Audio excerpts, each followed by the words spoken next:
కీర్తనకారుడైన దావీదు గ్రహించాడు, దేవుడు నా పక్షమున ఉన్నాడు అని నాకు ఇప్పుడు తెలిసింది.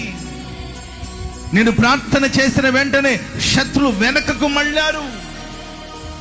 శత్రు ఎవరైనా పర్వాలేదు, శత్రు ఎంతటి బలమైన వాడైనా సరే, శత్రు ఎంత మించిన బలము గల వాడైనా, మనకన్నా బలమైన వాడైనా, ఘనత పొందిన వాడైనా, మనం మొరపెడితే శత్రు వెనక్కి వెళ్ళాల్సిందే.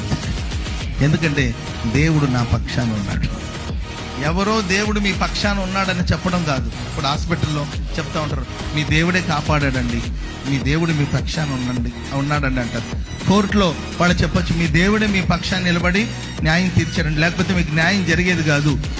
దేవుడే అద్భుతమైన సాక్ష్యాన్ని ఆ సమయానికి రప్పించి, ఆ సాక్ష్యాధారాలు లేకపోతే మీరు ఓడిపోయి ఉండేవాళ్ళు. దేవుడే మీ పక్షాన ఉన్నాడమ్మా అని అంటూ ఉంటారు. ప్రియమైన వాళ్ళారా, ఎవరో చెప్పడం కాదు, దేవుడు నా ప్రక్కన ఉన్నాడు, దేవుడు నా పక్షాన ఉన్నాడు అని మనకు తెలిసి ఉండాలి.